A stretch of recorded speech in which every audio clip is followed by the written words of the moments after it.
예, 문정림 의원입니다. 메르스 관련해서 소독 관련해서 여쭤볼게요. 질병관리본부장님, 예, 단답식으로 여쭤볼게요. 시간이 없으니까. 메르스 지침이 총 몇 번 바뀌었죠?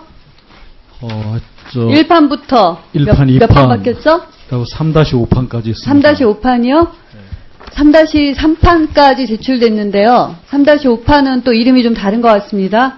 예. 제가 소독 관련해서 확인을 했어요. 6개. 1판, 네. 2판, 3판, 3-1판, 2판, 3-3판까지. 예, 3-3판까지. 1판이 언제 나왔죠? 1판은 2014년 6월에 나왔죠. 작년 1년 전에. 네네네. 그러면 3-3판 언제 나왔습니까?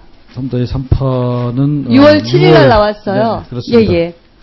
거기에 소독에 관한 기술이 있었습니까? 예, 뭘로 소독하라고 안내하셨습니까, 지침에? 뭐 그렇게 구체적으로 어떤 약으로 소독하라. 어떤 약으로 소독하라고 안내한 적 없습니까? 그렇지는 않은데. 그러니까 말씀해보세요. 아시는 대로 편하게. 네. 다들 제대로 알고 있는 분 없으니까 아시는 대로 말씀해보세요. 예, 뭐 어떤 약으로 소독하라. 뭐 그런 어떤 약으로 소독하라고 기술한 적 없습니까? 예, 그런 건 없습니다. 앉으세요. 감염병 센터장님 일어나세요. 지침에 뭘로 소독하라고 안내한 적 있습니까? 뭘로? 예, 정확하게 그 안내를. 그러면 의료기관에서 알아서 하면 됩니까?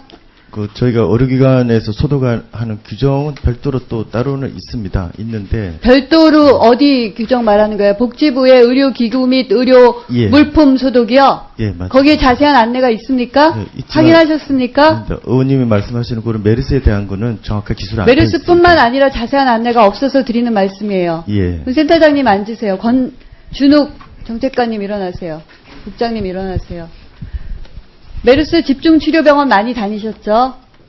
예, 삼성 소독하는 거 보신 적 있습니까? 삼성서울병원, 국립의료원 소독한 거 보신 적 있습니까? 삼성 서울은 메르스 확진 환자나 입원 환자 격리되어 있던 병원 퇴원하고 돌아가신 다음에 소독 뭘로 했는지 확인하신 적 있습니까?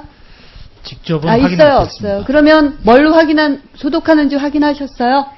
그냥 나중에 듣기만 했습니다. 뭘로 하셨다고 들었어요? 훈중 소독을 했고 훈중 소독이요? 그 다음에 종류는요? 락스요? 종류는 락스를 사용했다. 그런 락스요? 기록만 예, 있습니다. 앉으세요.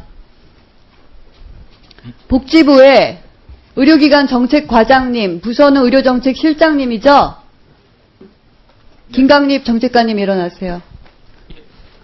아까 의료법에 그 소독에 대한 지침이 있다고 하셨죠? 그 지침 언제 만든 겁니까? 2010년 만들었는데 소독제는 뭘로 쓰라고 되어 있는지 확인하신 적 있습니까? 한국 FDA 및 미국 FDA, EPA 이런 데서 허가받거나 인증받은 것만 쓰라고 되어 있거든요. 근데 허가받은 거나 인증받은 게 뭔지 알고 있냐고 그러니까 아무도 몰라요, 부서에서. 그래서 그거를 그럼 의료기관에서 어떻게 알아서 하냐니까 이 지침도 고시고 뭘 쓰느냐도 식약처에 물어봐서 하는 거고 알아서 하는 거래요. 메르스가 생겼을 때 대책이 안 된 게 그런 거 아닙니까? 알아서 하라. 앉으세요. 식약처 일어나세요. 식약처에서 그 메르스 소독제는 어디에 속합니까? 어디에 속하죠? 의약외품에 속하죠. 약사법에 있습니다. 의약외품에 속하고요. 그렇죠? 예, 그렇습니다. 그러면 의약외품의 균주에 따라서 허가받은 소독제 몇 개 있습니까? 제가 정확하게 분목하면 47개 있어요. 예. 그러면 이 중에 메르스 바이러스에 유효하다고 효능이 인정돼서 허가받은 소독제 몇 개 있나요? 의원님 죄송합니다. 식약처에 아시는 분 아무나 얘기하세요. 정확하게 분목허가 사항을 파악은 하지는 못했습니다. 확인하니까 의약외품 과장님만 아세요. 평상시에 모를 수 있죠. 메르스를 겪고도 모른다는 게 말이 안 된다는 거죠. 식약처도 모르고 질병관리본부도 모르고 장관님께는 제가 여쭤보지 않겠습니다. 보고를 해야 아시는 거죠. 제가 이거를 국감 때 질의하기 굉장히 부담스러웠습니다. 어느 약제 선전하자는 거냐. 제가 질병관리본부장님께 한번 여쭤본 적 있어요. 소독 뭐 하는지 확인해 보신 적 있어요? 그랬더니 어떤 소독제 선전하는 것처럼 될까봐 부담스러워서 확인 못한다. 아니 그럼 의원은 부담스럽지 않습니까? 제가 이 제재 이름, 지도사 이름 안 쓰고 유효 성분만 쓰라고 했어요. 근데 그렇게 할 수가 없어요. 한 명도 다르고 다 다르기 때문에. 어쩔 수 없어서 제조사 제재 이름 나오지만 유효 성분, 제품은 6개 있는데 성분은 4가지입니다. 그러면 메르스 바이러스의 유효한 소독제를 먼저 안내할 건지 그냥 좀더 광범위한 소독제, 세컨 초이스를 할 건지 일반적인 거를 할 건지 알려는 주고 선택하도록 해야 되는 거 아닙니까? 국립의료원에서 누가 나오셨어요? 원장님 나오셨네요. 그동안 말씀이지만 슬라이드에 있는지 모르겠는데 국립의료원 지침은 딴 데는 그래도 여러 가지 안내라도 있고 국립의료는 처음부터 끝까지 다 락스로 소독이래요. 네, 그렇습니다. 폐기물, 락스로 소독하는 근거는 뭔가요?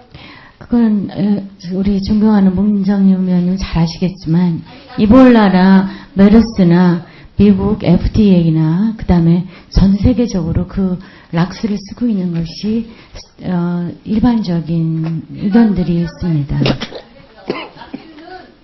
에볼라 때 쓰인 겁니다. 그리고 에볼라랑 그냥 메르스랑 똑같습니까? 메르스에도 쓰려면 뭐라고 설명을 해주면서 써야죠. 왜 에볼라 때 썼던 걸 메르스 때 썼습니까?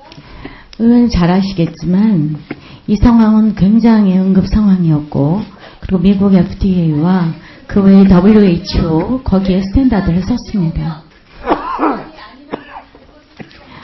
그것은 검토를 해봐야 되는 부분일 것입니다. 국립의료원 지침은 중앙 메르스 거점병원으로서 다른 기관에 안내를 하는 매뉴얼의 성격이 있습니다. 네, 저희의 경험을 나누었습니다. 불문 안 하고 처음부터 락스는 분명이죠. 저희의 경험을 나누었습니다. 역소산 나트륨도 아니 그리고 제가 사실 메르스 지침 분석을 했어요. 표로 다 만들어 우리 직원들이 불러붙어서 24시간 동안 나눠서 정리한 거예요. 저희가 저희의 경험을 나누었습니다. 항공사 오염교육 청소, 검역소에서 항공기 청소, 환자 이송 후 차량 청소, 에어로졸 청소, 분류라도 돼 있어요. 질병관리본부. 그게 다 틀리고 엉망진창이고 아기가 안 맞아서 분류라도 돼 있어요. 근데 어떻게 국립의료원은 처음부터 끝까지 락스예요. 락스. 네, 의원님, 저희가 저희의 의견을 나누었습니다. 저희의 경험. 에볼라 바이러스 종류가 같습니까? 에볼라 바이러스 종류가 뭡니까? 바이러스가 달라도 의원님 너무 잘 아시지만 같은 종류의 소독약을 쓰는 예는 얼마든지 있습니다. 에볼라는 무피막이고 메르스 바이러스는 피막이에요. 그런데도 쓰는 거는 메르스 코로나 바이러스에 시험적으로 허가가 되지 않았을 때, 그게 없을 때 휴먼 코로나 바이러스에 넓게 해서 우선적으로 쓸 수 있다시 그 다음에 확인이 되면 메르스 코로나를 쓰라는 거예요. 그 열악한 상황에서도 우리는 감염자가 한 명도 안 나왔습니다. 감염자가 나왔는지 안 나왔는지는 모르죠. 186명 중에 전부가 원내 감염이라고 국립의료원만 안 나오면 되나요? 국립의료원은 중앙의 거점병원이라고 자랑하는 건데 저희의 스탠다드를 하면은 그렇게 됐습니다. 영향을 줬다면 어떻게 책임을 지실 겁니까? 186명 중에 정부가 원내 감염이라고 분석한 건이 몇 건입니까? 저희는 어디까지나 저희한테 온 확진자들과 의심 환자를 보면서 저희의 경험을 나누는 그 매뉴얼을 만들어서 나누었습니다. 어느 누구도 제대로 알고 있는 분은 없는데 국립의료원장님한테 책임을 물으라고 한 거는 아니고요. 매뉴얼에 처음부터 끝까지 근거 없이 당당하게 락스라고 썼기 때문에 국립의료원이 교육기관임을 자고하면 근거라도 최소한 제시해야 된다. 상황에 따라서 분류를 해야 된다. 여기 질병관리본부 지침도 사실 엉망진창이에요. 그래도 분류라도 했어요. 어떨 때는 어떻게. 그것도 앞뒤가 안 맞아요. 그래서 제가 식약처에서 허가한 메르스 바이러스로 허가받은 약, 그 다음에 CDC에서 권장하는 약, EP에서 권장하는 약, WHO에서 권장한 다 확인을 했어요. 그런 근거를 제시하면서 한 번 회의라도 하고 뭔가. 근데 지금 메르스가 끝났는데 한 번도 나를 맞춰본 적이 없는 거예요. 제가 식약처 질병관리본부 국집으로 불러다 놓고 하니까 자기 아는 게 다 달라요. 지금 지금 아직도 수분군이 삭기를 하면 메르스가 한 달 후에 온다 그러면 똑같은 일이 발생하지 않나요? 소독제만으로 모든 것이 해결되지는 않습니다. 하지만 평택성모병원에서 격리가 끝나고 열흘 후에도 문고리 어디서 뭐가 검출됐다. 이런 보고도 초기에 있었습니다. 역학조사 완벽하게 보고 안 했지만. 그러면 사람에 대한 격리만 하는 것이 아니라 환경에 대한 관리까지도 해야 되겠다는 생각을 한 번쯤은 해볼 수 있잖아요. 되는 대로가 아니라 최선이 뭐냐. 그런 차원에서 말씀드리는 거 지금 원장님께 책임 묻는 거 아니세요? 그럼에도 불구하고 저희 앞에 매뉴얼에도 그러나 저희 경험을 나눈다는 이야기를 하면서 했습니다. 네, 네, 정리해 주시기 죄송합니다. 바랍니다. 제가 나중에 질의할게요. 그나마 식약처는 지침을 갖고 있고 안내할 생각이라도 하는데 복지부와 질병관리부는 알려고도 하지를 않아요. 그렇게 소통이 없이 해가지고 나중에 국민에게 어떻게 안내를 할 거예요?